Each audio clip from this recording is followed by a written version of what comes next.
Mr. Van. Yes, sir. Thank you, Chairman. Thank you, Director Patel.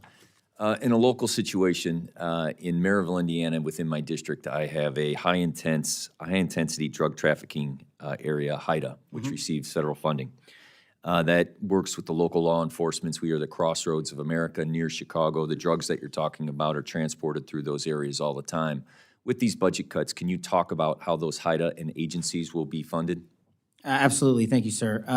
It's like any other successful mission set that we have at the FBI. And HIDA, I worked on as a terrorism prosecutor as myself.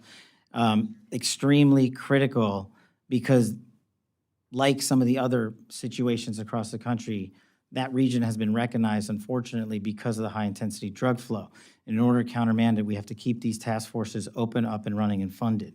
But in order to do that, we can't just flood it only with federal funds and federal personnel committed to working with our state and local partners, because that's what makes HIDA successful. My experience in HIDA wasn't in your district, but down in the Southern District of Florida, and I can't imagine it being too different in terms of how we proceed and how to make that successful. Okay. My next question is, just recently, you had a visit to the National Center for Missing and Exploited Children. Just please tell me how that cyber tip line and how that program's future looks with these $500 million cuts. We actually partner wonderfully with NCMEC, and we've committed to allowing our FBI employees to remain there no matter what. We will find a way to fill that mission set, even if, even under the most austere of budget cuts, because what they do is exceptional. If people don't know, they need to go there and see it. It's right in Arlington, Virginia. They find missing children from 5, 10, 15, 20, 30 years ago, and they provide treatment to those that have been abused. Okay. And so you have my commitment, sir, that we'll do it. I appreciate that. And according to the domestic terrorism operations sections, the internal tagging system used to track domestic terrorism investigations was eliminated, and the staff of 16 was reduced. Can you tell me that future and where you hold that program? Sir, if I may, can I get back to you on that in writing, because I'm not familiar with that off my head. Then in your written testimony, you had talked about cybersecurity. I'm going to tie two things together. The FBI agents, are they still currently at the end of every week emailing the 5 things that they've accomplished? I'm glad you raised that point, sir. We never did that. Okay. I stopped the that. FBI agents were never asked to put in their goals in which they accomplished? The reason why I say that is because I had a specific conversation at a retirement party of a chief from an agent who expressed to me that after he had chased a car down 8094 who had stabbed a family member, and he left his home and was able to prevent that individual from killing someone else because it was cross state lines, that he had to go back, and then that next day was told he had to fill out his emails of what he accomplished.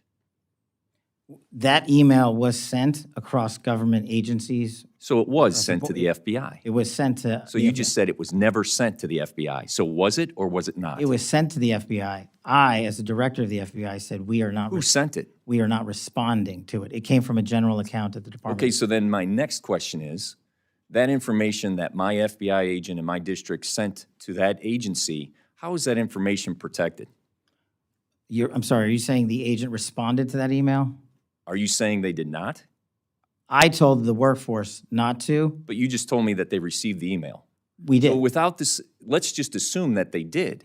Where did that information go and how is it protected? That information would have only been sent to their immediate supervisor, and every supervisor in the Bureau was told if they received any such information, it is not to be actioned in any way. So what happened with that information with the supervisors? I don't know. Well, I'll have to get back to you on that, if any was collected, but if it was, So you said that the FBI, that a different agency sent that email. What was that agency? it came from the Department of Justice. Okay. And those emails never went back to the Department of Justice who requested it? No, sir. Okay. And you're 100% confident of that? Yes, sir. Okay. The information that the supervisors had from those agents, where did that go? That should not have been transmitted anywhere. We got on top of it fast enough where I believe, and Because you thought it was wrong? I thought the... Why did you prevent it? Because the operational mandate that we have at the Bureau, in my opinion, prohibited the public disclosure of that information across our media. So to be perfectly clear, the Department of Justice got it wrong.